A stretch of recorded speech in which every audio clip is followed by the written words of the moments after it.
Antarctica, frigid, barren, seemingly endless.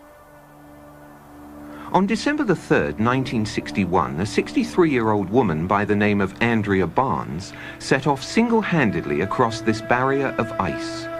On December the 18th, the weather turned against her. A week later, on Christmas Day, radio contact was lost. Miss Barnes was never seen again. This was to be the final leg in a journey that had started for her nearly half a century before. A journey ending in apparent failure. She had not succeeded in proving to the world that the Earth is flat.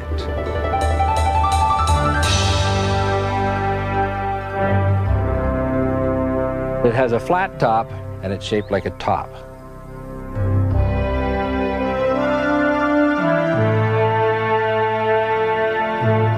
There's a certain amount of depth here because there must be a vertical axis on which it rotates, and the stability of the mass would indicate that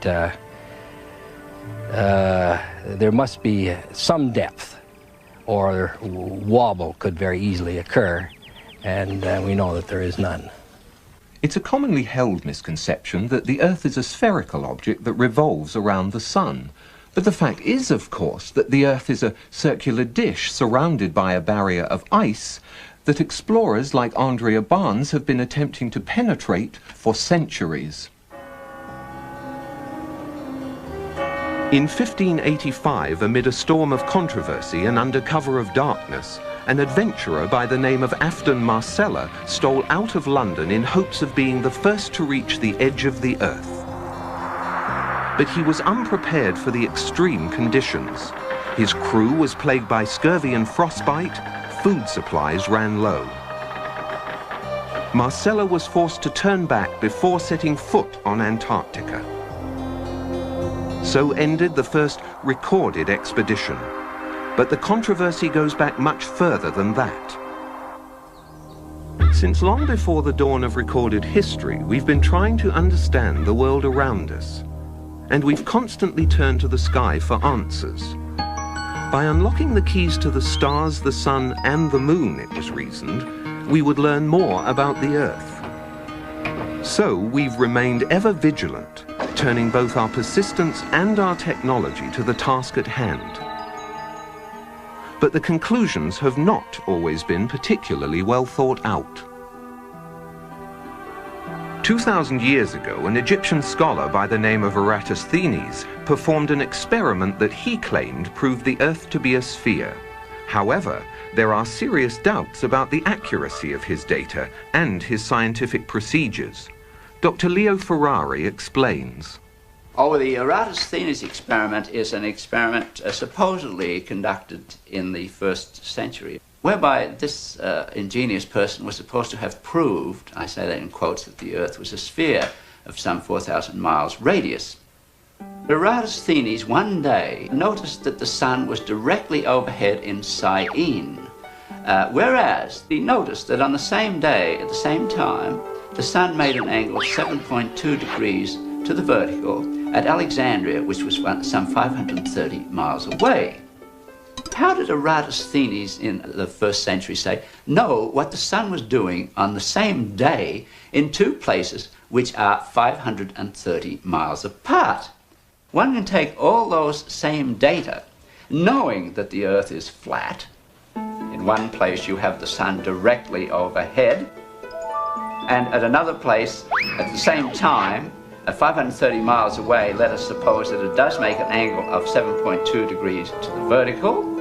Then we have a right-angled triangle, which it can be easily shown that the sun is some 4,000 miles up in the sky.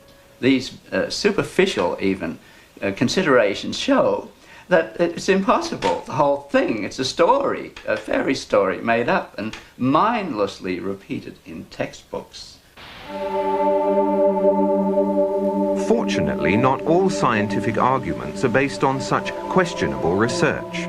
The Greek astronomer Ptolemy determined to everyone's satisfaction that the Earth is flat, circular, and the central body in the universe.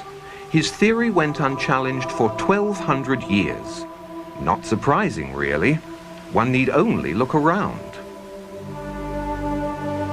However, the notion that it was some other shape gained some acceptance during the Renaissance. These were impoverished times. Most writers, artists, and scientists could not support themselves through their work. They depended on the patronage of the upper class. Consequently, creative and original thinking men let their imaginations run rampant in order to attract support. The fact that Leonardo da Vinci designed a flying machine late in the 15th century confirms that the sky was the limit to which scientists would go to impress potential backers. And an examination of the shape of the Earth was a popular theme. In 1543, the Polish astronomer Copernicus suggested the bizarre notion that the Earth is a round ball that circles the Sun. But his book emphasized it was only a hypothesis. He further avoided controversy by withholding the book for 13 years, and then by dying on the day it was published. Edmund Halley, the highly esteemed British astronomer, best known for the comet named after him, proposed that the Earth is made up of several concentric spheres, each supporting life, placed inside one another in the manner of a Chinese box puzzle. Marshall B. Gardner, however, insisted that the Earth is completely hollow except for a small sun that lights the interior.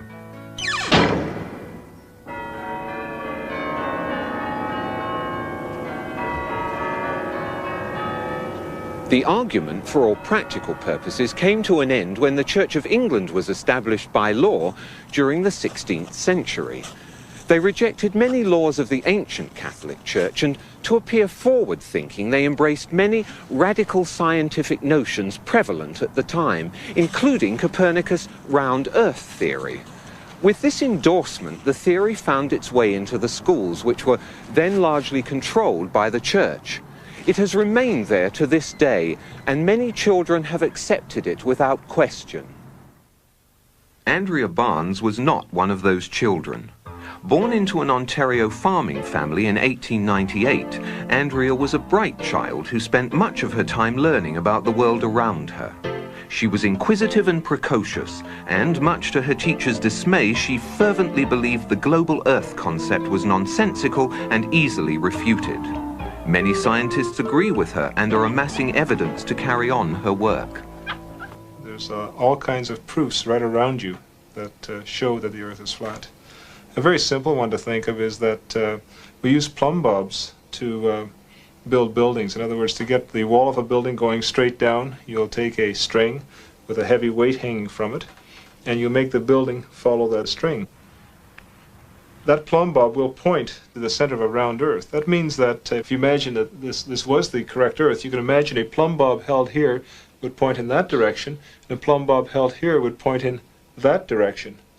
That means the buildings would be bigger on the top than at the bottom. It would also mean that boats would constantly be sailing downhill. And invariably, in any discussion about the shape of the Earth, the first argument used in support of its rotundity is that as ships sail out to sea, the tops of their masts are visible longer than the hull. The fact is, of course, that the light rays from the lower part of the ship are no longer reaching the shore. When we consider that so eminent an authority as Einstein postulated and indeed proved that light rays bend perceptibly in gravitational fields, it should not be surprising that the light rays from the lower parts of the ship do not succeed in reaching the shore, are incapable of entering the eye of an observer, and so the particular part of the ship from which those light rays come is not seen. But it was hundreds of years before Einstein's time when explorers like Sir Francis Drake and Ferdinand Magellan were pushing out the boundaries of the known world. And it wasn't easy. As they ventured further and further from established trade routes, the fear of coming to the edge of the world and falling off became a very real one. Sailors became increasingly apprehensive about joining such an expedition. So Copernicus' notion that the Earth was a ball you couldn't fall off of was readily embraced by businessmen. And when Magellan's crew claimed to have circumnavigated the globe in 1522, it was seen as a new piece in the scientific puzzle. But more importantly, it was seen as a strong psychological boost for free enterprise. It's also been seen as a huge publicity stunt. The sailor thinks that he's traveling around the Earth this way, when in effect he's traveling around the Earth this way. And he's creating a circle. He's moving in a continuous direction around. He goes through the various parts of the circle, and he comes back where he started from, swung around this way. Does running round your neighborhood prove that the neighborhood is round? By the time Andrea was in her teens, her brother Andy had already decided to go into the transportation business, and many of her friends had turned to nursing as a vocation. But Andrea devoted her time to exploring the world around her and to questioning. She was vehemently opposed to the use of globes in schools and formed a group to protest what she referred to as a load of old codswallop. They demonstrated in a manner they felt symbolic. But Andrea soon realized the only way people would listen was if she made a trip to the edge and brought back proof. And so, on her 16th birthday, she set off across the snowy deserts of Antarctica with little more than a borrowed pair of skis. However, like Marcella some 300 years earlier, she was unprepared for the harsh conditions and was soon forced to turn back. She tried to raise money for a larger expedition, but her cause was overshadowed by the outbreak of World War I, and it became more important to worry about maintaining one's stake in the world than arguing over its shape.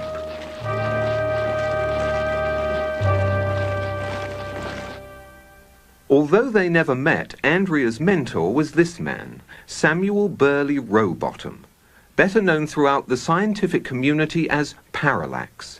In 1881, he had published this book, Earth Not a Globe. Outlining dozens of experiments performed over many years, it quickly became the standard authority for anti-globularists.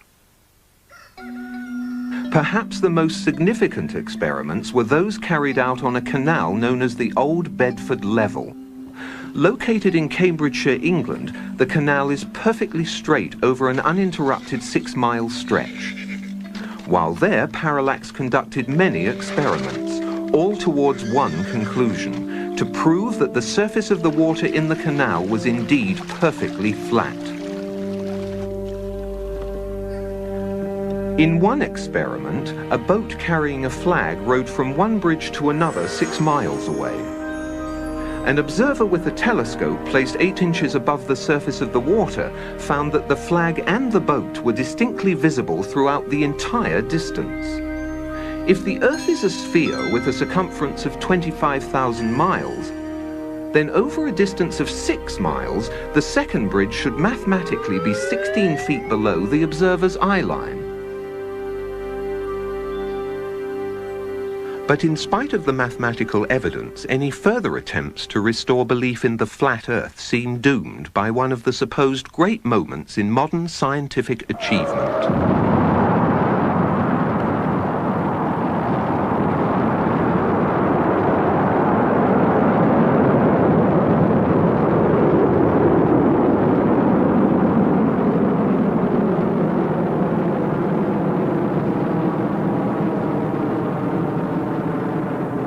At last, after thousands of years of uncertainty, man was able to get far enough away from the Earth to have a good look at it in all its resplendent beauty. It did appear curved, and photographs were brought back for all to see. However, according to experts, these photographs are much less conclusive than one might think. Einstein told us that light actually is attracted by gravity. In other words, the path of light is not straight in a strong gravitational field.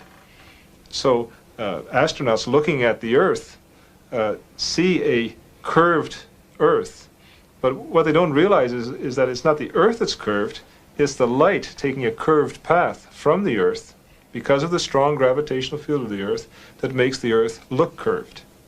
So you're saying that those photographs from space that the Apollo mission brought back don't represent the Earth as it really is? Of course they represent the Earth as it really is, as seen by curved light.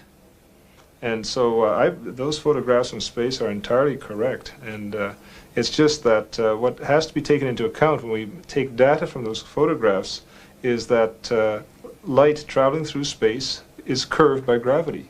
And so it'll make straight things appear curved. And you know, it'll also make curved things appear straight. So you have to be very careful when you use light to measure things in a very high gravitational field. They're going up, and the astronaut thinks he's leveling off this way, going around, when in effect he's leveling off this way, and he goes around in a circle, this, like so. The farther out he goes, the less he sees of the Earth. He makes a bigger circle, he can make as big a circle as he likes, and which is in effect exactly the same as if he was going around the world this way, and going out farther, he makes a larger orbit.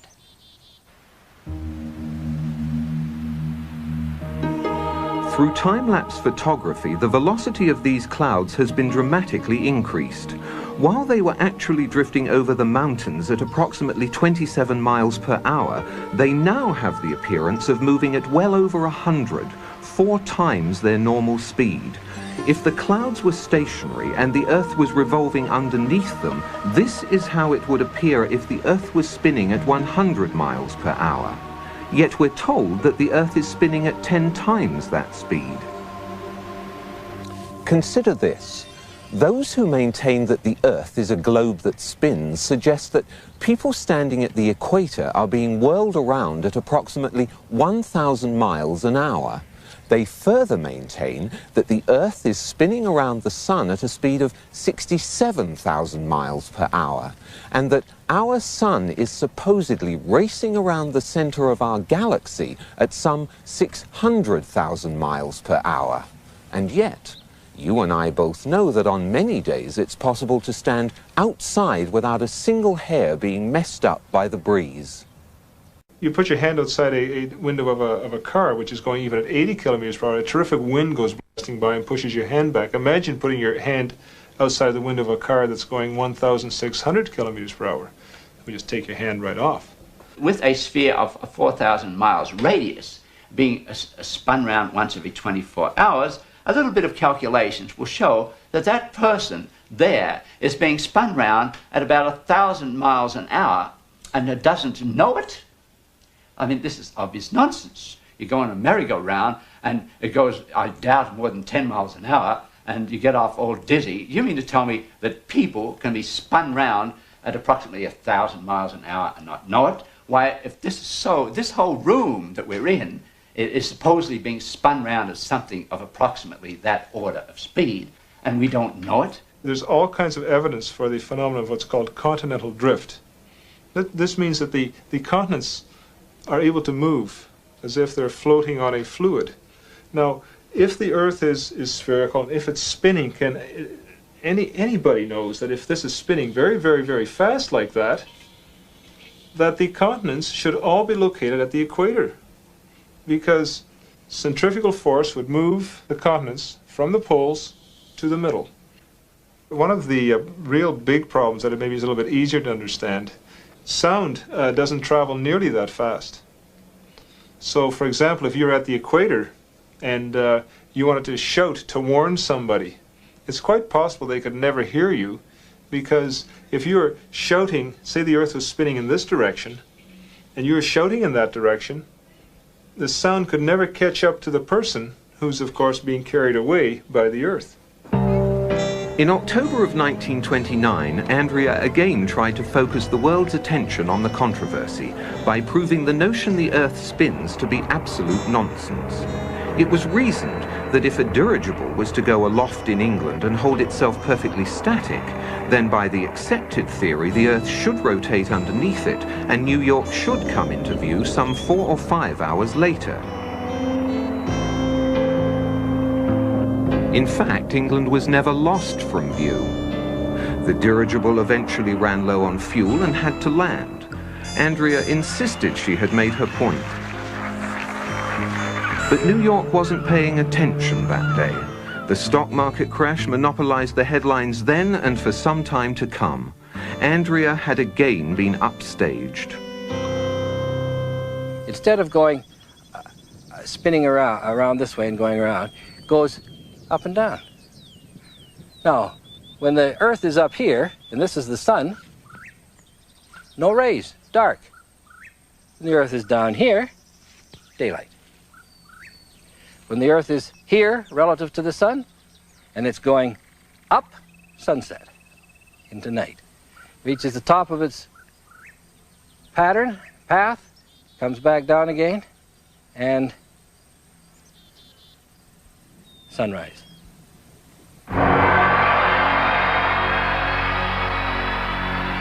Now, an interesting thing happens at the ends of the Earth. You see, when you go from on a car trip from point A to point B, you're moving through what's called space, and it takes time to get through space. But if there is space, there must also be non-space. It's kind of like saying, if there is wet, there must be dry. You can't have one without the other. It's obvious. So when you get the end of the pizza model of the Earth, you're actually moving from space into non-space. Now you can move through non-space in no time. See, it takes time to move through space, but it takes no time to move through non-space. So a lot of things are affected by this. For example, satellites, as they cross the Earth, they will then go into this non-space region. They will instantly then be able to reappear back where they started by taking a non-space route. The moon does this, the sun does this, and stars even do this at a very, very slow rate, moving from space into non-space and then reappearing back where they started from. This is due to a property of reflectivity and complementarity that is a well-known phenomenon.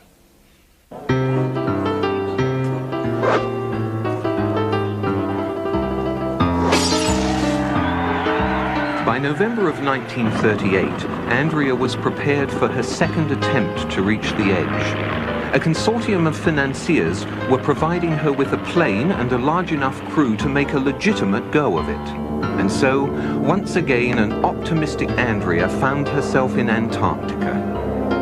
And once again, fate was against her. A freak spring blizzard took them by surprise. They were unable to leave base camp, much less make a trip to the edge. The entire expedition was very nearly wiped out.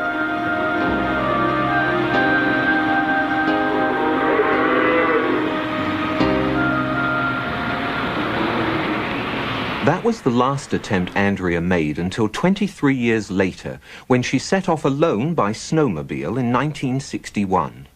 Until recently, that was the end of the story.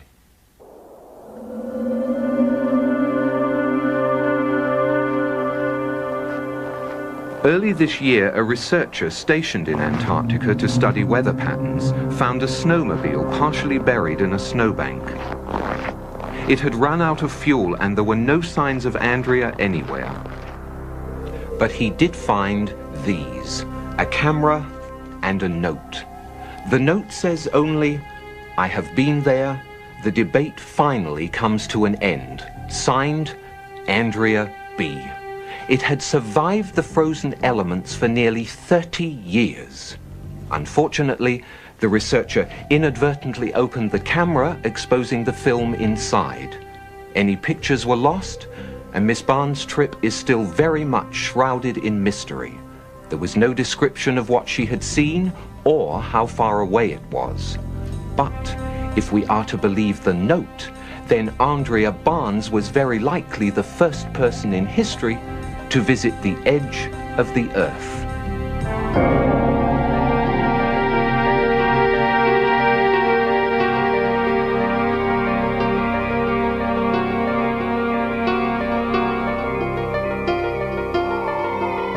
Now, what you don't know, you eliminate. And that's in my opinion, is what the globular Earth theorists have done. They've just eliminated what they didn't know. The more honest approach is the flat Earth approach, where you say, well, we don't know what's at the ends, but the ends are there.